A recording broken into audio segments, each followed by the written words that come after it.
শুনেন। সারা দেশের ছাত্র ভাইদের উদ্দেশ্যে আমাদের একটা অনুরোধ, অনেক জায়গায় শেখ মুজিবের মুরাল প্রতিকৃতি এখনো অখণ্ড অবস্থায় আছে। এগুলো রেখেছেন কেন? আপনি বলেন। পুজো দেওয়ার জন্য, আচ্ছা। ফুল দেওয়ার জি। জন্য। আজকে সকাল হওয়ার জি। আগে এরকম সকল স্থাপনা, সকল প্রতিকৃতি এগুলো মুছে জি ফেলে। জি এগুলো হলো শয়তানের শয়তানের কেল্লা। কেল্লা।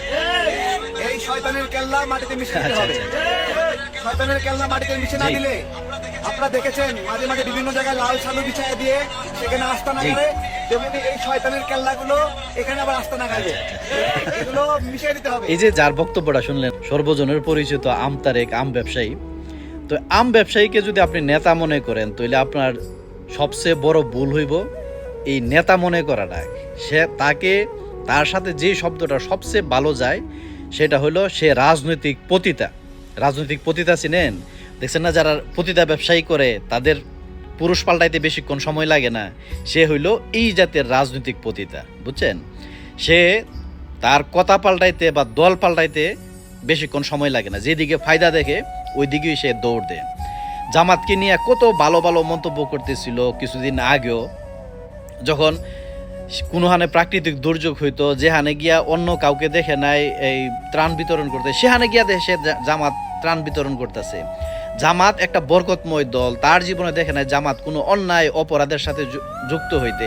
আর আওয়ামী লীগ যত অন্যায় অপরাধ করছে সব আওয়ামী লীগ করছে। ওইখানে আগুন দিছে, ওইখানে জায়গা দখল করছে, ওইখানে চাঁদাবাজি করছে, সব আওয়ামী লীগ করছে। তো নির্বাচন যখন কাছাকাছি আসলো, তখন হঠাৎ করে আবার আওয়ামী লীগের প্রতি তার কেমন একটা দরদ জেগে উঠছে। স্বাধীনতার চেতনা ব্যবসা আবার তার মধ্যে শুরু হয়ে গেছে। বিভিন্ন জায়গার মধ্যে দেখবেন যে অনেকের সাথে তর্ক বিতর্ক শুরু করছে সে চেতনা নিয়ে। অথচ আওয়ামী লীগের যেই মেইন স্তম্ভ বলতে পারেন যে শেখ মুজিবুর রহমান, তারে পর্যন্ত সে শয়তানের সাথে তুলনা করছে। এবং সে আরেকটা বক্তব্যের মধ্যে কিছুদিন আগে একটা ভিডিও দিয়েছিলাম যে শেখ হাসিনার জন্ম নিয়ে কেন প্রশ্ন করতে পারবো না। প্রশ্ন করছে জাতির কাছে যে শেখ হাসিনার জন্ম নিয়ে তার সন্দেহ আছে। তো যে আওয়ামী লীগের সম্বন্ধে এত কটু কথা কইল, এত কড়া কড়া ভাষায় কথা কইল সে, এবং জামাত নিয়ে এত মিষ্টি মিষ্টি কথা কইল, জামাত এখন তার উল্টা হয়ে গেছে আর আওয়ামী লীগ তার বাপ হয়ে গেছে। যখন নির্বাচন আসলো কি সুন্দর সুন্দর কথা, কারণ তার ভোটের দরকার।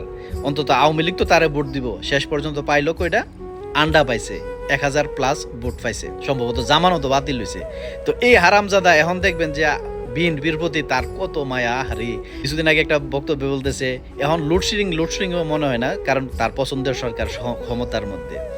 তো এই হারামজাদার কথাবার্তা শুনে আওয়ামী লীগের অনেকেই মেলা খুশি, কারণ সে মাপসা এলাইছে এই যে 32 নম্বর বাঙ্গা তার ভুল হয়েছে। অথচ সব মবের মুখ নেতৃত্ব দিছে এই হারামজাদাই।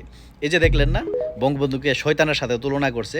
বঙ্গবন্ধুর মোরাল প্রতিকৃতি যত কিছু আছে এগুলো হলো শয়তানের কেল্লা। তো বেশি লাফাইয়া আপনাদের লাভ নাই। এই হারামজাদা এখন বিএনপির কথা বলতেছে না, বিএনপি একটু বিপদে পড়া দেহক, দেখবেন যে আবার বিএনপির বিরুদ্ধে সে চলে গেছে। কারণ সে হইল আম ব্যবসায়ী না, সে হইল গিয়া এই যে রাজনৈতিক পতিতা ব্যবসায়ী।